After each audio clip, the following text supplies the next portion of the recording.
Prometheus was over a decade in the making, and it started off as an Alien prequel, but it ended up being a spin-off in the Alien, same universe as the Alien franchise, and prequel, semi-prequel tie-in. Prometheus was set in about 2093, if I'm not mistaken, and the Alien franchise, although there's conflicting inaccuracies online, it's the Alien franchise, which was, or the first Alien film, 1979, is set in 2120, so roughly 30 to 50 years after Prometheus is set in. So, knowing that, going into this, to me, it got mixed reviews for everyone, and everyone has a strong opinion on it. To me, it was just hardcore Ridley Scott, on par with everything else that he's released. Long, not Nolan long, but long enough to where there's many stretches of absence of suspense and intrigue, and that's what you got with Prometheus. He basically handcuffed 20th Century into making a sequel because a lot, and the writers and Ridley Scott have said throughout the making of this that it was intended to leave out a lot of information. But once that gets explained in a sequel, I think this movie can be enjoyed a lot more, because a lot doesn't get explained. So, to me, and here's the thing, they had the Guy Price character. He owned Wayland Corp, which is apparently different from Wayland Industries, which is the company that owns and finances all these long interstellar spacecraft travel missions that you see in the Alien and Prometheus franchise. I thought they were going to make him the grandson of Charles Bishop Wayland, who's Liam Hendrick's character from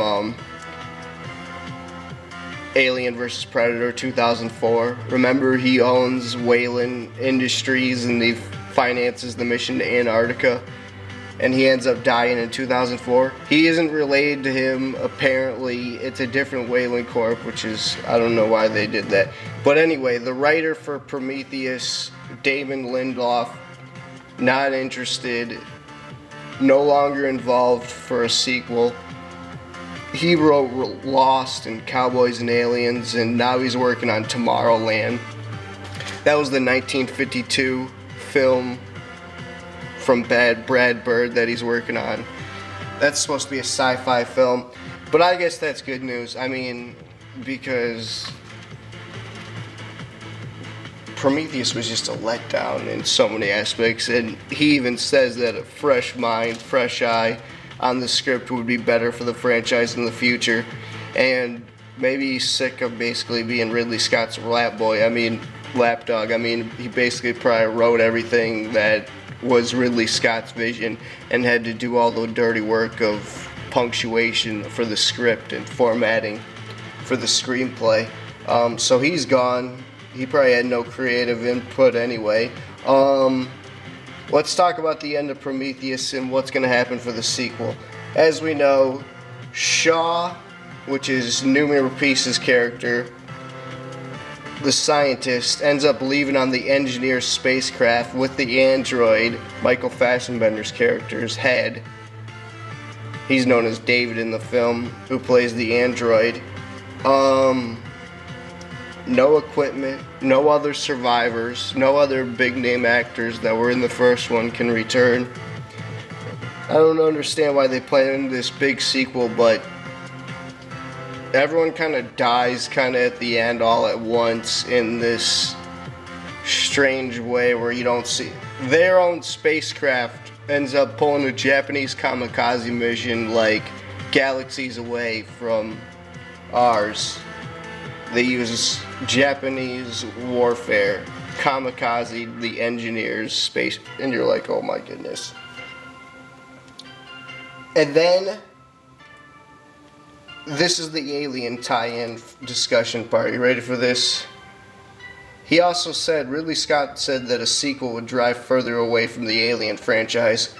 The alien that pops out at the end of the after credits, the semi-after credits scene where it appears to be a xenomorph, apparently it's a distant relative of the xenomorph. It was conceived using the human DNA, possibly, when Noomi Rapace's character gets impregnated and she gives birth to the squid prematurely. She gives herself a manual C-section with the med pod. Oh my goodness. And then mostly when the xenomorphs are born, they're born like squid-like creatures without any legs, as we know from the other films. This one was born with legs and arms. It stands up. It's apparently an early version of it, but not directly a xenomorph. They refer to it as a deacon, and it shares human DNA, and it comes from the black liquid used that was tainted, because as you know, if you've seen the movie, it gets tainted by the black liquid. I think I pretty much went over everything. It was hardcore Ridley Scott. I mean, Gladiator's overrated. Blade Runner's overrated.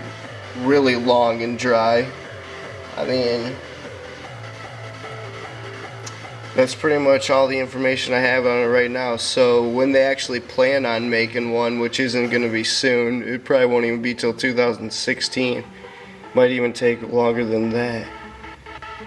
But they're interested in doing it since it made $400 million.